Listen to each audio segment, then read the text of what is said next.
Bismillahirrahmanirrahim. Assalamualaikum warahmatullahi wabarakatuh. Mahasiswa, kali ini saya ingin diskusi tentang learn behavior. Ya, ada beberapa part di dalam learn behavior. Ini adalah part pertama. Learn behavior ini merupakan perubahan perilaku hewan yang terjadi atau terbentuk dari sebuah proses belajar, ya, berbeda dengan innate behavior. Beberapa perilaku di dalam proses belajar ini dapat saja dimodifikasi atau berubah sesuai dengan kondisi apa yang sedang dihadapi oleh hewan. Ya, jadi perilaku belajar ini atau perilaku yang terbentuk dari proses belajar bersifat tidak tetap. Ya, dapat berubah tergantung pada kondisi yang dihadapi oleh hewan. Ya, oleh karena itu learn behavior biasanya secara umum ini merupakan bentuk adaptif dari perilaku bawaan atau innate behavior pada hewan. Nah, kemudian pada beberapa spesies biasanya memiliki tingkat kecerdasan yang lebih. Nah, ini akan memiliki proporsi perilaku belajar yang lebih besar dibandingkan dengan perilaku innate. Jadi, dia lebih adaptif, dia lebih responsif terhadap perubahan lingkungan, dan tentu saja dampaknya adalah hewan-hewan atau spesies yang memiliki kecerdasan yang lebih tinggi, maka kemampuan bertahan hidupnya pun akan lebih tinggi dibandingkan spesies yang memiliki kecerdasan lebih rendah. Nah, berdasarkan itu, maka setiap hewan yang memiliki otak, ya, karena kontrol dari perilaku adalah di dalam organ otak, ya. Di sini dalam tabel telah diketahui beberapa fungsi dari bagian-bagian otak yang mengatur perilaku, ya. Kita bisa lihat dalam tabel. Contohnya dorsolateral prefrontal cortex itu adanya di korteks cerebri atau di cerebrum, ya, otak besar. Selama hewan memiliki otak besar, pada bagian dorsolateral prefrontal cortexnya ini mengatur beberapa fungsi perilaku. Contohnya personality, emosi, kemudian superior control of cognition dalam dia mengidentifikasi suatu masalah, ya, itu dorsolateral prefrontal cortex. Kemudian ada orbitofrontal cortex. Ya, pada bagian korteks orbitofrontal ini mengatur perilaku tentang misalnya merespon atau tanggap respon dari reward stimulus, ya, adanya reward, ya, rangsangan reward. Kemudian ada impulsivitas, kemudian respons inhibisi atau hambatan, kemudian visceral respon dan emosi, ya.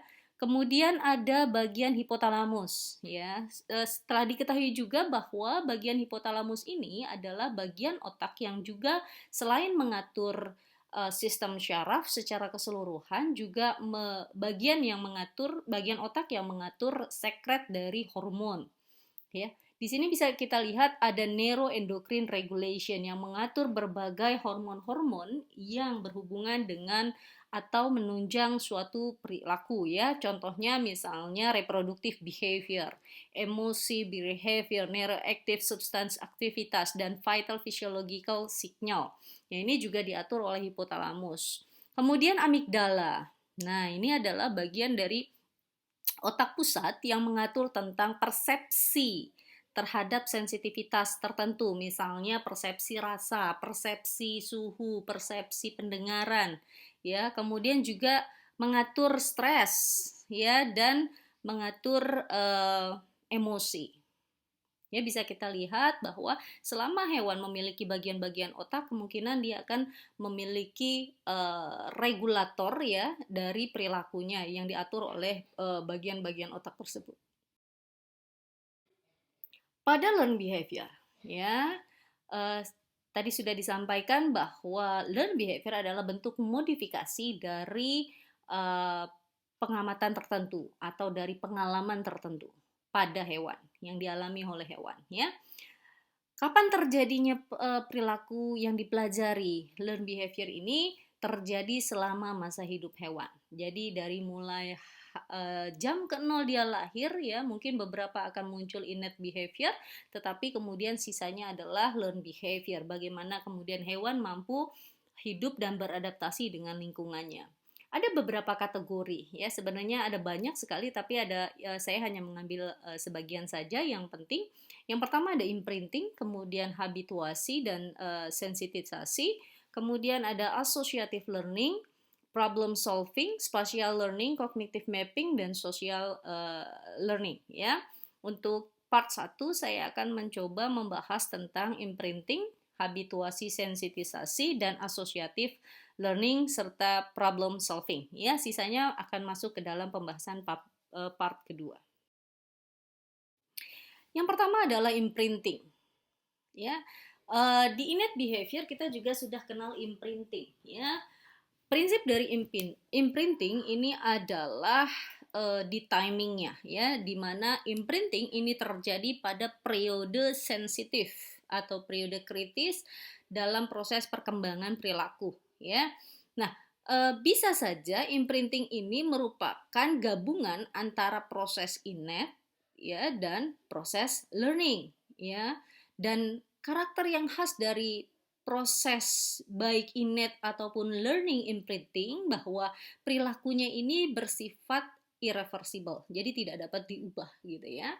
Bahwa ayam pagi pasti akan berkokok gitu, ayam jantan ya. Kemudian telur angsa, kemudian angsa keluar menetas ya, telur menetas, angsa keluar, maka dia akan mengikuti objek pertama yang dilihatnya gitu ya. Jadi ini adalah periode kritis sensitif di mana pertama kali hewan akan melakukan aktivitas terhadap respon suatu rangsangan ya, dan sifatnya biasanya bersifat irreversible sehingga menjadi kekhasan pada spesies tertentu. Proses imprinting ini tadi sudah saya sampaikan bahwa bisa kita bedakan adalah dari masanya ya, jadi muncul di periode-periode kritis dan fase perkembangan biasanya terbatas hanya masalah waktu ya. Jadi ketika perilaku tertentu dapat dipelajari, sisanya dia akan modifikasi. Ya, contohnya misalnya tadi sudah saya sebutkan bahwa angsa muda akan mengikuti induk ya. Dan ini dipelajari atau ditemukan oleh Konrad Lorenz ya, yang menemukan bahwa pada beberapa jam pertama kehidupan dari anak angsa ya, itu imprint dari ibunya atau orang tuanya gitu ya. Perilaku imprinting ini dimanfaatkan oleh ahli biologi konservasi ya untuk menyelamatkan bangau ya, whooping crane. Nah, ini yang sudah hampir punah ya, whooping crane. Diselamatkan dengan apa? Dengan proses dengan manipulatif imprinting tadi, maka dibuatlah suatu aktivitas manipulatif untuk memindahkan satu kumpulan bangau ya dari suatu wilayah yang sudah kritis ya dan mengancam kehidupan populasi bangau tersebut, dipindahkan ke suatu lokasi yang konservatif untuk kehidupan dan keberlangsungan hidup bangau. Nah, ini kita saat itu ahli biologi menggunakan pesawat ultralight, lalu menggunakan suara yang seolah-olah ya ini merupakan leader dari bangau tersebut, dan akhirnya satu kumpulan bangau bisa berpindah dari satu lokasi yang kritis menuju ke lokasi yang lebih conserve untuk keberlangsungan hidup dari bangau ya. Ini menggunakan metode imprinting. Ya, yang kedua adalah habituasi ya. Yang kedua adalah habituasi, yaitu merupakan bentuk pembelajaran yang sederhana ya, di mana melibatkan hilangnya daya tanggap atau respon terhadap suatu rangsangan yang hanya menyampaikan sedikit atau bahkan nol informasi. Artinya begini ya, jadi pembelajaran hewan ini ya berdasarkan pada rangsangan ya. Dari rangsangan hewan akan merespon dan akan menghasilkan suatu bentuk perilaku. Nah, apabila di dalam rangsangan tersebut ditangkap hanya sedikit atau bahkan tidak ada sama sekali dampaknya bagi kehidupan hewan, maka dia akan terhabituasi ya. Apa efeknya? Yaitu dengan menurunkan frekuensi dari perilaku sebagai respon terhadap rangsangan yang berulang. Contohnya pada saat kita mendengar bel ya, untuk pertama kali kita mendengar bel tentu akan kaget. Oh, bel. kemudian selang 5 menit atau 10 menit kemudian bunyi bel lagi. Kita mikir ada apa ya, gitu ya. Kita akan berpikir ada apa. Ternyata tidak ada apa-apa di 5 menit pertama. Kemudian bunyi bel yang kedua di 5 menit kedua, kita masih sedikit kaget. Tapi sudah terbiasa dengan resonansi dari bunyi bel tersebut ya, sehingga sensitivitas sel-sel pendengaran kita tidak terlalu kaget gitu ya, tidak terlalu responsif mendengar suara bel dengan frekuensi tersebut. Ternyata pada bunyi bel yang kedua juga tidak terjadi apa-apa. Ya, maka pada bunyi bel yang ketiga, keempat dan seterusnya kita akan biasa saja dan menganggap bahwa tidak ada bunyi bel, gitu ya. Jadi terhabituasi. Ya, karena apa? Karena awal kekagetan kita ternyata tidak menghasilkan manfaat ataupun reward sama sekali, gitu ya. Jadi tidak terjadi apa-apa. Nah, ini proses seperti ini bisa dialami oleh semua spesies hewan, ya, baik hewan tingkat rendah ataupun hewan tingkat tinggi. Kenapa? Karena habituasi merupakan sifat adaptasi atau adaptif ya, karena merupakan tanggapan atas rangsangan ketika tidak ada manfaat atau reward, ya, di mana hewan akan menangkapnya sebagai suatu proses pemborosan energi. Artinya kalau kita kaget itu adalah hal yang boros energi ya, jadi tidak akan respon lama-lama. Bisa kita lihat pada grafik di samping ya. Dalam grafik bisa kita lihat bahwa proses sipon ini adalah proses pengurasan air tambak ya. Pada sipon pertama ya, proses sipon itu kan pengurasan, jadi airnya ditarik kemudian dikucurkan air yang baru. Nah, responnya adalah menghasilkan retraksi pada insang, ikan-ikan yang ada di dalam tambak ya, pada proses sifon yang pertama. Lalu akan diberikan lagi sifon yang kedua ya, sifon yang ketiga, keempat, kelima, misalnya penyiponan 3 hari sekali. Maka pada sifon yang kedua, ketiga, dan keempat, proses retraksi dari gil itu akan menurun. Kita lihat ya grafiknya. Nah, mungkin awalnya akan ini lama-lama dia tidak terlalu ya. Ini yang disebut dengan penurunan retraksi gil ya, sehingga ikan akan terbiasa mengalami proses sipon, tidak terlalu lagi kaget ya. Itu yang seperti saya sampaikan. Proses habituasi ini juga terjadi pada percobaan misalnya songbird ya. Jadi kita tahu bahwa songbird itu predatornya adalah burung hantu. Nah, jika songbird di dalam kandang kemudian kita masukkan boneka burung hantu, maka reaksi pertama ya, first respon ya, akibat adanya stimulus atau rangsangan berupa boneka tadi itu akan sangat terlihat sekali ya, rangsangannya berupa predator dimasukkan ke dalam kandang, maka si burung ini akan mengalami kaget ya dan berusaha panik ya, lari, berusaha melarikan diri dari kandang karena dia berpikir ada predator masuk ke dalam kandang. Tapi kemudian setelah beberapa saat, hitungan menit saja atau mungkin hitungan jam, ternyata burung hantu itu tidak bergerak, tidak memberikan dampak dan tidak membahayakan hidupnya. Lama-lama ya, si songbird ini akan mengalami proses habituasi gitu ya. Jadi paham ya apa yang dimaksud dengan habituasi. Yang ketiga adalah sensitisasi. Sensitisasi ini kebalikan dari habituasi ya. Di dalam sensitisasi, hewan ini akan belajar untuk bereaksi lebih sering dan lebih kuat terhadap rangsangan yang diulang ya. Misalnya terhadap satu paparan suara ya, teriakan yang memekakan telinga gitu ya, lalu kita akan meresponnya dengan sangat kuat atau dengan cara menutup telinga. Kalau hewan misalnya dengan cara kabur gitu ya, dengan pergi, menghindar, dengan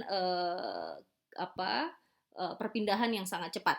Nah, dia akan kemudian hewan juga bisa mengakibatkan gelisah dan mencoba escaping gitu ya, melarikan diri.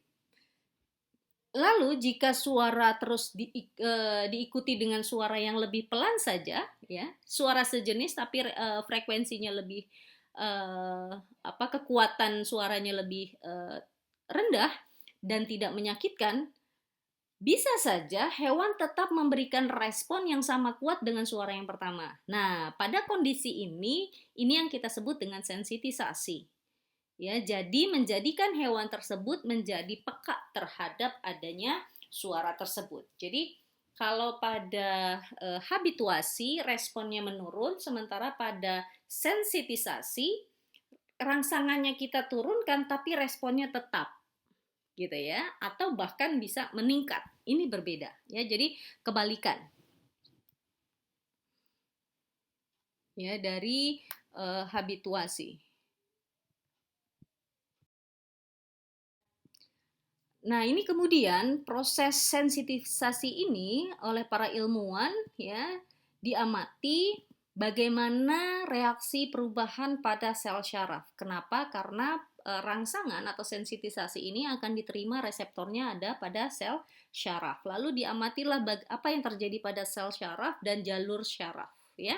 Jadi menggunakan sistem neuroendocrine system. Nah, perubahan ini dilihat setelah melakukan stimulasi atau rangsangan secara berulang. Ya, bisa saja beberapa orang atau hewan bisa mengakibatkan painful injury atau cedera yang cukup menyakitkan ya. Ini merupakan kasus trauma. Nah, ya, jadi orang yang sampai traumatik mengalami sesuatu kejadian ya. Katakan kita ambil contoh manusia ya.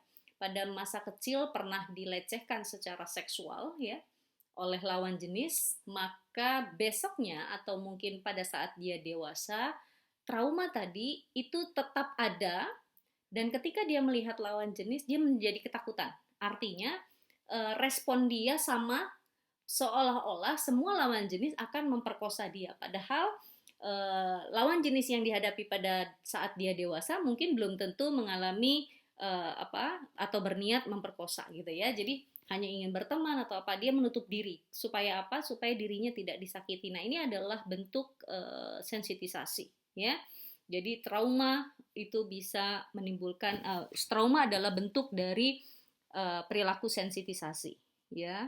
Jadi pada saat itu terjadi berulang, nyeri masih berlanjut walaupun mungkin rasa sakitnya sudah hilang. Efek dari misalnya luka yang diakibatkan dari proses pemerkosaan atau pelecehan itu mungkin sudah sembuh, tetapi traumanya yang membekas. Sehingga setiap kali dia melihat lawan jenis atau orang yang lebih dewasa, dia akan seolah-olah mengalami hal yang sama gitu ya. Rasa sakit badan, rasa sakit nyeri di area kelamin dan segala macam, dan ketakutan-ketakutan yang timbul pada saat proses pemerkosaan itu terjadi di masa kecil. Nah, ini adalah salah satu bentuk dari perilaku sensitisasi. Ini adalah gambar ya, dia grafik untuk membedakan bagaimana proses habituasi dan sensitisasi ya. Bisa kita lihat pada grafik. Tadi sudah disampaikan bahwa stimulus pertama pada proses sensitisasi itu akan tetap ada ya, sehingga walaupun kejadiannya sudah tidak terjadi ya, atau bahkan dia tidak mengalami rangsangan yang sama pada dirinya, tetapi melihat pada orang lain itu dia akan merasakan hal yang sama gitu ya. Jadi tetap ada membekas, berbeda dengan habituasi di mana proses rangsangan itu akan lama-lama menurun, dia akan terbiasa. Ya. Kemudian di sini bisa kita lihat dari konsentrasi hormon yang diukur oleh peneliti bahwa pada saat reaksi pertama ini adalah kontrol ya, hormon yang dikeluarkan disekresikan oleh hipotalamus ini misalnya X gitu ya. Pada habituasi dia akan berkurang menjadi X-1. Diulang lagi dia akan berkurang menjadi X-2 dan seterusnya. Akhirnya menjadi zero sama sekali. Nah, pada saat itu proses menurunnya respon sekresi hormon itu kita sebut dengan habituasi. Berbeda dengan sensitisasi. Pada saat respon 1 X, maka pada saat rangsangan yang kedua akan menjadi X+1, X+2 dan seterusnya. Gitu ya. Jadi meningkat responnya.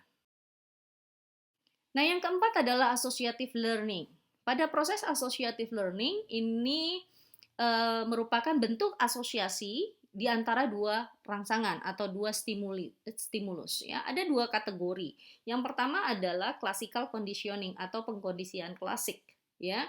Di sini hewan belajar melakukan respon lama terhadap rangsangan baru. Jadi responnya adalah respon yang lama terhadap rangsangan baru. Kita bisa pelajari dari anjing Pavlov ya. Stimulus yang pertama menghasilkan perilaku yang kedua. Pada saat pertama, unconditional response ya, di mana anjing diberi makanan. Ya, anjing diberi makanan maka dia akan mengalami salivasi, tandanya dia mau makan. Ini adalah unconditional stimulus. Biasa, kita berikan makan anjing akan langsung makan. Kemudian kita berikan netral stimulus, misalnya dengan fluid. Ya, pada saat fluid dibunyikan, anjing tidak memberikan respon karena dia pikir bahwa itu adalah bukan makanan. Ya, kemudian kita kondisikan. Nah, during condition, di mana setiap kali kita memberi makan, kita meniup fluid. Ya, setiap kita memberi makan, kita meniup fluid. Anjing melihat ada rangsangan, ya. Jadi ada rangsangan berupa fluid. Selama pengkondisian berkali-kali, maka setelah kondisi perilaku yang terbentuk setelah kondisi, kita meniupkan fluid, maka anjing mengira bahwa ada makanan. Gitu ya, sehingga menjadi dasar dalam melatih anjing-anjing ya, anjing-anjing pelatih pelatih anjing itu melakukan teknik associative learning ya. Duduk, kalau nggak ketika dia mengucapkan kata duduk, sit down, kemudian juga bisa dilakukan untuk toilet training dan yang lain-lain. Ini menggunakan classical conditioning. Tipe yang kedua itu adalah operant conditioning ya, di mana proses operant conditioning ini melalui proses trial and error learning. Jadi proses pembelajaran uji coba ya. Ini pada teknik pelatihan clicker ya, di mana perilaku ya itu muncul setelah menerima hadiah atau reward atau dalam rangka menghindari hukuman. Nah, ini biasanya pada hewan-hewan ya, anjing, kucing ini juga bisa digunakan untuk melatih. Jadi reward ya pada saat dia memegang misalnya diberikan ini dalam melatih misalnya supaya hewan kita mengambil makan sendiri gitu ya. Pada saat dia memegang katup kanul maka ini akan terbuka, maka terdapat makanan. Besok lain kali pada saat dia lapar dia hanya tinggal mengambil katup. Ya, jadi trial error, dia coba-coba. Ketika dia pegang katup yang kedua, maka katupnya menutup, tempat makannya menutup. Dia pegang lagi katup yang satu, makanan terbuka. Maka dia akan tandai ya bahwa untuk mendapatkan makanan dia harus menarik katup yang satu. Ini bisa dilakukan pada ini yang dikategori sebagai clicker training ya. Atau misalnya punishment ya, punishment. Ketika dia megang katup gitu ya, maka listrik akan menyala gitu ya, memberikan sinyal bahwa hewan dalam keadaan lapar misalnya, atau misalnya menyala itu dalam rangka hewan untuk dikasih makan ya. Oke. Nah, ini ada bedanya antara classical dengan operant conditioning seperti yang sudah saya sebutkan tadi. Kalau classical conditioning ya, responnya bersifat refleks involuntar. Ya, sementara kalau operant conditioning karena ada proses learning tadi, ada proses berpikir tadi, maka dia biasanya bersifat volunteer. Ya, karena trial and error itu dilakukan oleh hewan itu sendiri, bukan oleh manusia gitu ya, bukan atas bantuan. Nah, jadi volunteer. Tapi bisa juga kedua-duanya ya, di bawah otak sadar dan atas dasar refleks. Waktu stimulus, kalau classical conditioning ya, stimulusnya terjadi sebelum respon. Sementara operant conditioning, stimulus adalah setelah respon. Kemudian timing respon. Kapan waktunya respon muncul? Setelah stimulus pada classical conditioning ya. Sementara kalau pada operant conditioning, respon itu sebelum stimulus ya. Pada classical conditioning ini terjadi secara pasif bagi hewan ya, sementara kalau operant conditioning dituntut proses aktif dari hewan yang berkaitan. Yang keempat adalah problem solving ya. Problem solving ini adalah suatu perilaku memanipulasi suatu konsep ya sampai pada satu titik perilaku adaptif.